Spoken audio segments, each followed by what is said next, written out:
Hola mis hermanos, les saludo en el grande amor de nuestro Señor y Salvador Jesucristo. Estudiaremos en este día la lección número 7, ya que lleva por nombre El camino del sabio. Vamos a orar al Señor para pedirle su sabiduría y su entendimiento. Padre nuestro que moras en los cielos, le doy muchas gracias por este día. Le agradezco, mi Dios, la oportunidad que nos da de estudiar su palabra, de aprender de ella. Y también, Señor amado, darle gracias por mis hermanos, por cada uno de ellos que en este día, Señor, están preocupados, Padre, de aprender, de conocer de usted. Han dispuesto un momento para escuchar esta lección. Yo le agradezco y le pido su bendición para cada uno de ellos, en el nombre y por los méritos de su Hijo amado Jesucristo. Amén y amén. Muchas gracias. Como les decía, el nombre de esta lección es El camino del sabio. Y el objetivo es entender que aprender de las dificultades, vivir con discernimiento y no subestimar el pecado es el camino de la sabiduría. Amén. El texto básico dice: más vale una reprensión de sabio que una alabanza de tonto. Amén. Eclesiastés 7:5. La introducción nos dice: ¿le gustaría mejorar su vida? Quizás ya se haya preguntado cómo es posible. Al final, ¿a quién no le apetecería conocer la fórmula para mejorar su vida personal? Relacional o espiritual, ¿no es así? De hecho, mejorar debe ser nuestra búsqueda diaria siempre. Pero la pregunta es, ¿qué camino tomar en esta búsqueda? Bueno, el capítulo 7 de Eclesiastés presenta el camino del sabio para lograr esta meta de vida. En esta lección estudiaremos algunos consejos prudentes para vivir en este mundo corrupto por el pecado. Eclesiastés capítulo 7 y verso 1, como también el verso 29. Y ahí nos dice: sin hacer la vista gorda ante la realidad, el sabio trae refranes y consejos sobre cómo vivir lo mejor posible en un mundo marcado por la desgracia, imperfecciones y pecados humanos. Por eso, con la mirada puesta en el texto, conozcamos este camino de sabiduría práctica para disfrutar lo mejor de la vida y con la bendición de Dios. Miramos el texto. El capítulo 6 termina con una pregunta: ¿quién conoce cómo pasar mejor nuestros días? Eclesiastés 6:12 nos dice lo siguiente, y en el capítulo 7 el sabio busca responder a esta pregunta ofreciendo algunos principios prácticos que nos ayuden a descubrir qué es mejor para todos nosotros. Aquí la palabra mejor es importante, ya que Salomón la usa al menos 11 veces, examinando estos principios para vivir mejor nuestra vida. Aprovecharemos de dar respuesta a las preguntas de la lección. La pregunta número 1 dice lo siguiente: basado en Eclesiastés 6:12 y en los párrafos introductorios, responda: ¿cómo es posible mejorar su vida? ¿Dónde podemos encontrar el camino de los sabios?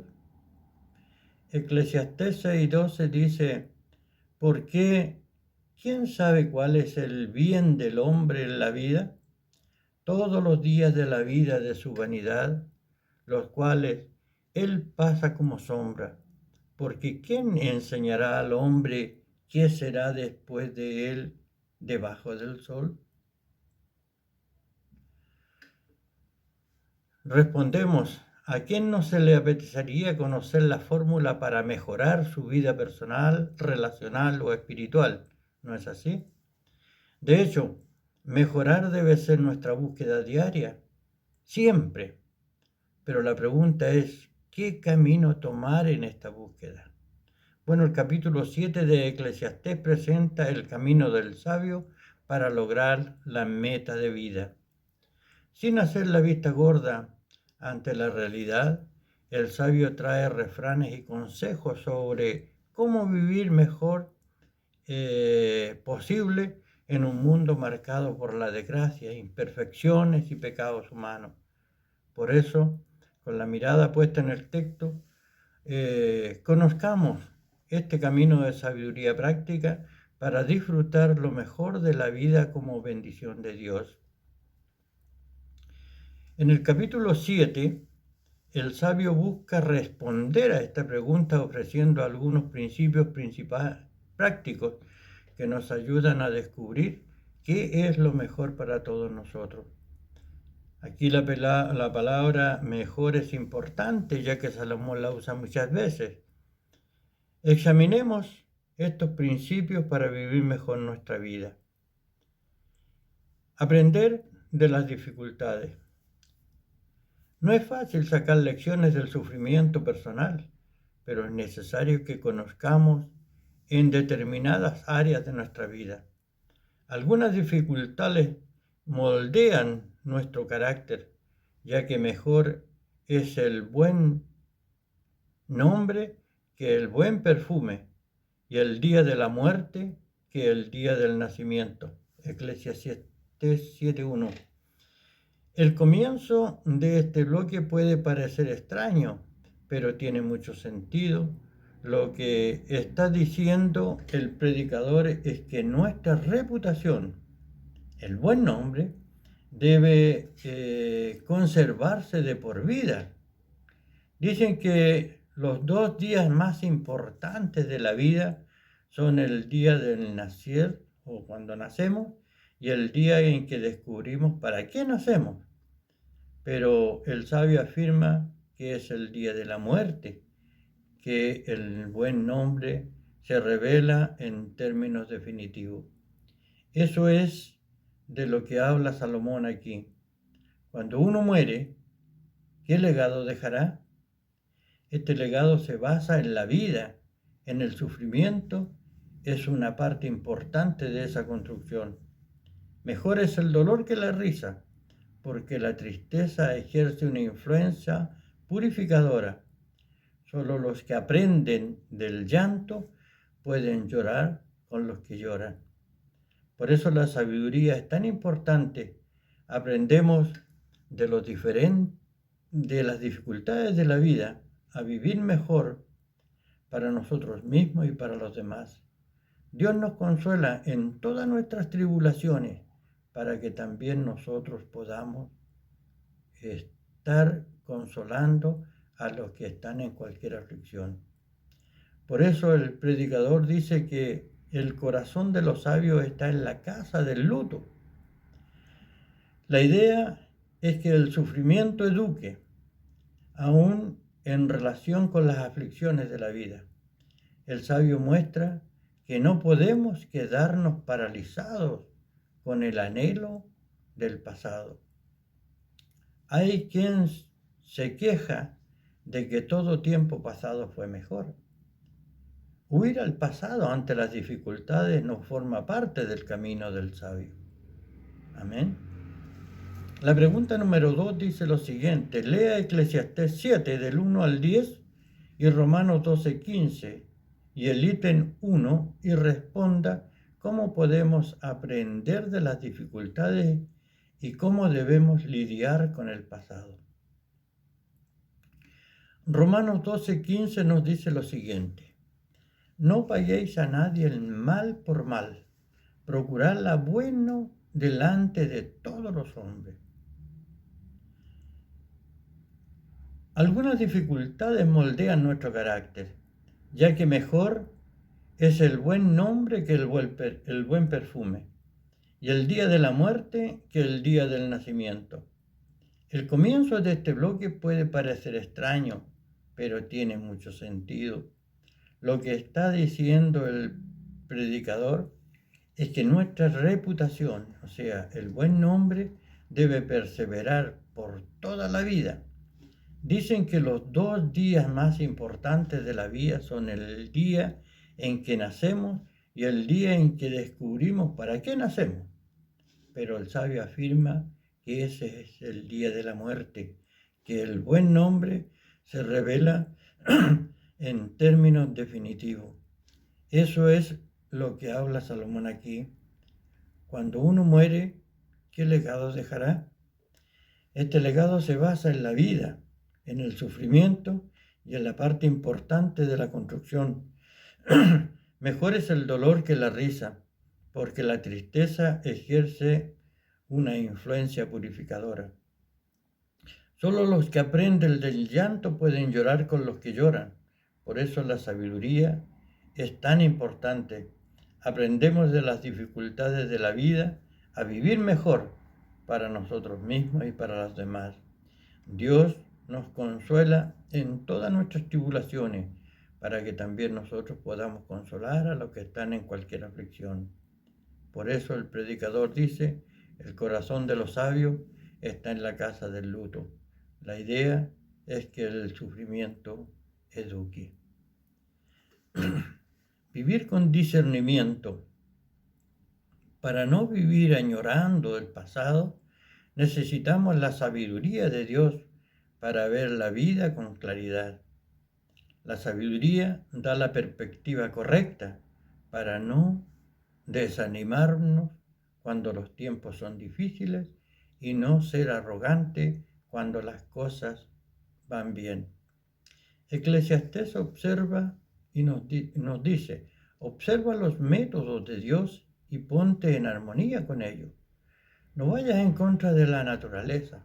Sin embargo, sin discernimiento espiritual, no seremos capaces de ver el significado de la vida y podemos cometer 2 errores peligrosos. El primero es la justicia propia. No seas, pues, ni demasiado bueno ni demasiado sabio. Contrariamente a lo que mucha gente piensa, los versos 16 y 18 nos enseñan la moderación entre la justicia y la maldad en la vida cotidiana, pues como si no pudiéramos buscar una vida más justa y santa. En el texto hebreo, los verbos del versículo 16 dan la idea de una acción reflexiva. Salomón le dice al pueblo, no se hagan justos, ni tampoco digan ser sabios. La justicia no se puede lograr solo por nosotros, por nuestros propios méritos. Así que no sean demasiado justos o sabios, porque todos somos pecadores. El segundo error igualmente peligroso es la autodepravación. Enseña el sabio, no seas tampoco demasiado malo, no seas necio. Demasiado aquí no implica que la maldad moderada sea aceptable. No. Como si pudiéramos ser depravados hasta cierto punto. De hecho, el énfasis está en no ser impío. La idea de este texto es de que el sabio evita ambos extremos.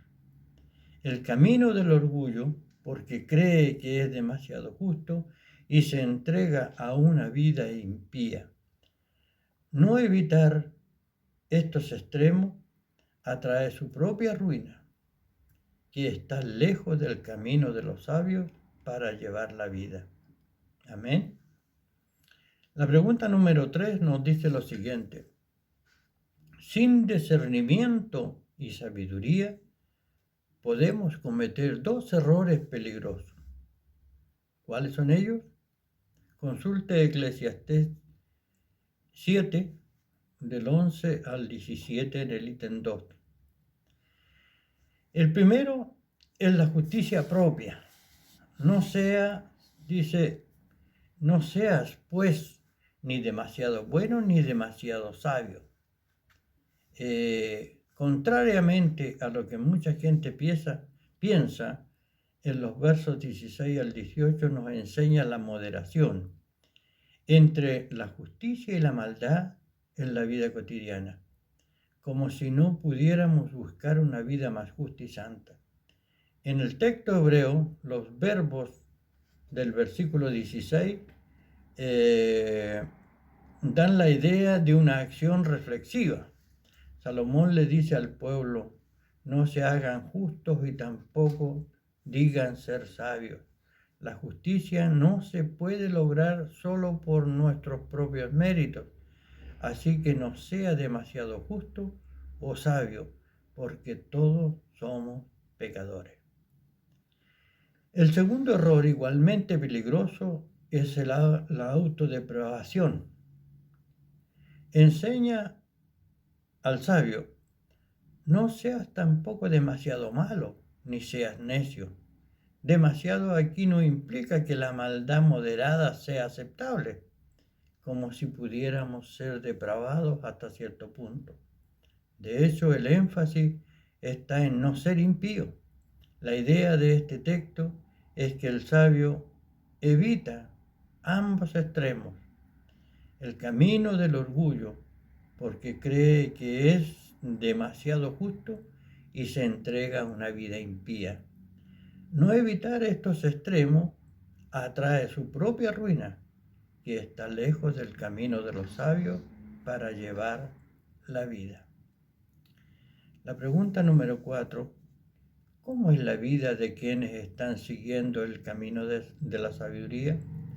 Con respecto al pecado, comente sobre los efectos del pecado basado en Eclesiastés 7, del 19 al 29 y el ítem número 3.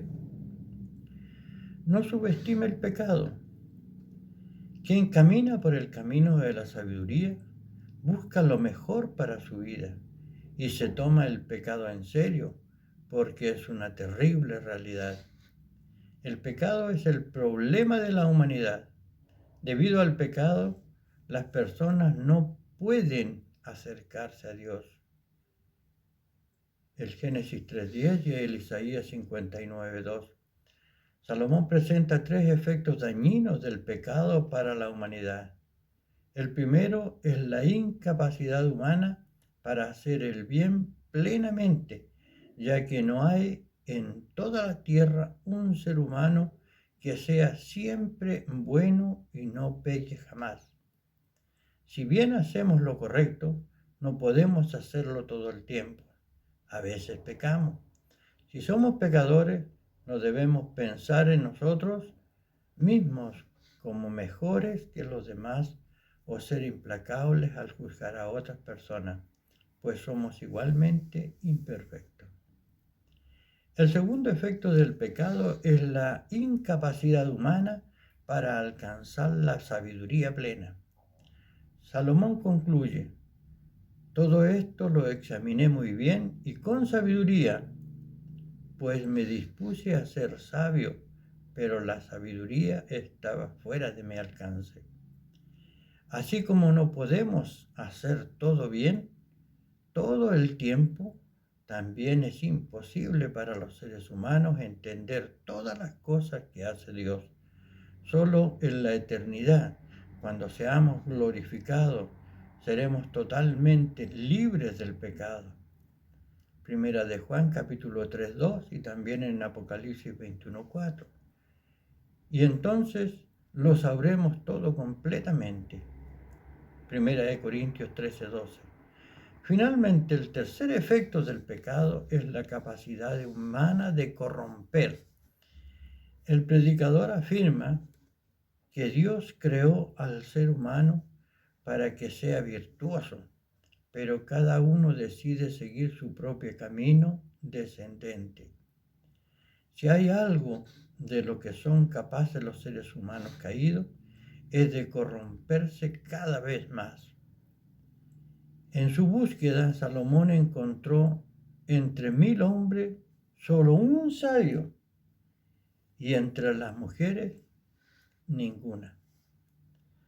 Solamente al parecer no generaliza, refiriéndose a todas las mujeres, sino solo en aquellas que conoció, quienes incluso le influyeron negativamente. Primera de Reyes 11, del 1 al 6. Además, el texto puede referirse al hecho de que no era común que una mujer poseyera el mismo nivel de instrucción que un hombre en esa época. Por lo tanto, Salomón no menosprecia el valor de las mujeres. Además, en Cristo no hay diferencia de valor entre hombre y mujer. Génesis 3:28. En resumen, el sabio muestra que somos incapaces de hacer el bien del todo y sobre todo lo que Dios hace, además de corromper las cosas buenas hechas por el Creador. Por eso no podemos subestimar el pecado. Por lo tanto, quien desee lo mejor para su vida debe aprender de las dificultades vividas con discernimiento y no subestimar el pecado. Ese es el camino de los sabios. Miremos la vida. Para disfrutar lo mejor de la vida, evite el camino del necio. El camino del necio es opuesto al camino del sabio. El necio es egoísta, solo piensa en sí mismo. El que es sabio piensa mucho en la muerte, mientras que el necio solo piensa en divertirse. Evite el camino del necio y reflexione más sobre la brevedad de la vida. Tomás Gray dijo que cuando la ignorancia es felicidad, es una locura ser sabio. Así que mejor es la censura del sabio que la alabanza del necio. Si quieres disfrutar lo mejor de la vida, pero practicas el soborno, o se enoja fácilmente, o vive con la mirada en el pasado, necesita cambiar su forma de actuar, porque estas son marcas del camino del necio o de los que carecen de sabiduría. Evítelo. Sea solidario con los que sufren a su alrededor. No se deje vencer por la ira. Comience a vivir el propósito que Dios dio en su vida en el presente. Pregunta número 5. ¿Cómo evitar el camino del necio? De ejemplos prácticos basados en Eclesiastés 7, del 4 al 10. Para disfrutar lo mejor de la vida, sigue el camino de los sabios. El camino de los sabios está marcado por los principios de Jesús, por su vida obediente en los consejos inspirados de la palabra de Dios. Mientras que está en este camino, sabe que la sabiduría y el dinero abren casi todas las puertas, pero solo la sabiduría puede salvarte la vida. Por tanto, busque la sabiduría, pídasela a Dios y Él se la dará, pues Dios da a todos generosamente. Santiago 1:5. Y luego sea generoso igual a Dios. Disfrute de la prosperidad mientras pueda, pero cuando lleguen los tiempos difíciles, reconoce de que ambas cosas provienen de Dios. Recuerde que nada es seguro en esta vida. Aprenda de estos momentos difíciles, viva con discernimiento, huyendo de las tentaciones, no coquetee con el pecado. Solo en el camino de Cristo encontraremos lo mejor para nuestra vida. Pregunta número 6. ¿Cómo seguir el camino de los sabios? De ejemplos prácticos en los comentarios anteriores en el texto de Eclesiastés 7 estudiados en esta lección. Bien. Mi compromiso. Ya sabemos que para disfrutar lo mejor de la vida, tenemos que seguir el camino de los sabios. El Señor Jesús vino y reveló la sabiduría a sus seguidores. Si ya está en el camino, entonces comparta su evangelio con sus amigos y familiares. Nunca olvide, para nosotros, Cristo es el poder de Dios y la sabiduría de Dios, pero para el mundo la cruz es una locura, porque la necedad de Dios es más sabia que los hombres y la debilidad de Dios es más fuerte que los hombres. Primera de Corintios 1, 24 y 25. Al final, es a través de su muerte vicaria que recibimos la redención en su amor. Por tanto, además de aplicar los principios de este estudio en su vida, busque un amigo o una amiga y enséñele el mensaje de la cruz. Hágase confiado en la sabiduría de Dios. Amén. Hemos llegado, hermanos, al final de la lección, pero nos queda una parte que se llama el momento misionero. Ya daremos a conocer lo que corresponde en esta ocasión a los misioneros que se encuentran en Rusia. Seamos uno con los que sufren en Rusia. La población de Rusia son 143,9 millones de habitantes. Cristianos hay 118. La religión que ellos profesan es el cristianismo y el islamismo. Es un gobierno de federación semipresidencialista. El dirigente se llama Vladimir Putin. Acuérdese de los presos, como si estuvieras preso con ellos, y de los maltratados, puesto que también ustedes están en el cuerpo. Hebreos 13:3. La misión Puertas Abiertas publica cada año la lista mundial de la persecución con los 50 países en los que seguir a Cristo puede ser costoso. A continuación se presenta el país que se encuentra en el puesto número 45 del ranking. Como un solo cuerpo en Cristo, unámonos en oración por estos cristianos. Estas transcripciones se realizan con la autorización, por supuesto, de la misión Puertas Abiertas. Persecución regional y control estatal. Todas las comunidades cristianas son las iglesias ortodoxas rusas las que sufren menos problemas por parte del gobierno. Son los ex musulmanes, cristianos e indígenas de la región de mayoría musulmana los que enfrentan el impacto de la persecución, tanto a manos de familiares y amigos como a la comunidad local, y en algunas áreas necesitan mantener su fe en secreto por temor a ser ejecutados. La Iglesia no registradas activas en la evangelización pueden enfrentar vigilancia e interrogatorios por parte de las autoridades locales. Pedidos de oración. Ore, por favor, por la unidad de los cristianos en Rusia, para que rompan las diferencias denominacionales y trabajen juntos en el crecimiento del reino de Dios. Ore en particular por ex cristianos musulmanes que viven en partes de Rusia con mayoría musulmana. Ore por protección y fortaleza para perseverar en la fe, incluso bajo amenazas y presiones, a menudo dentro de la propia familia.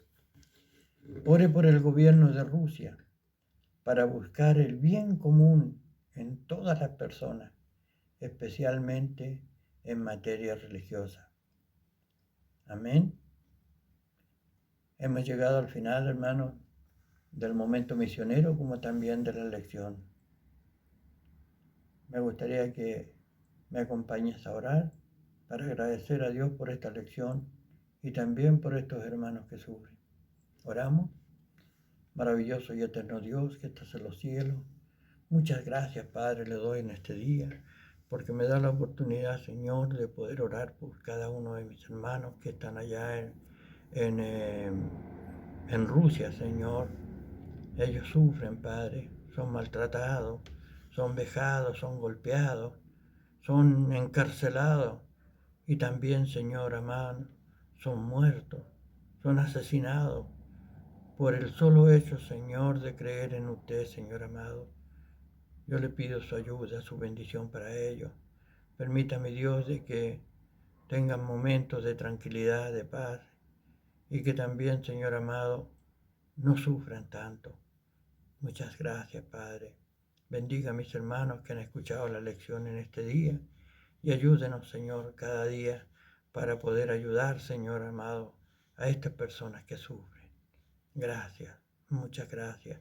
Bendiga a nuestras familias, a nuestra iglesia y a cada uno de nosotros, Padre.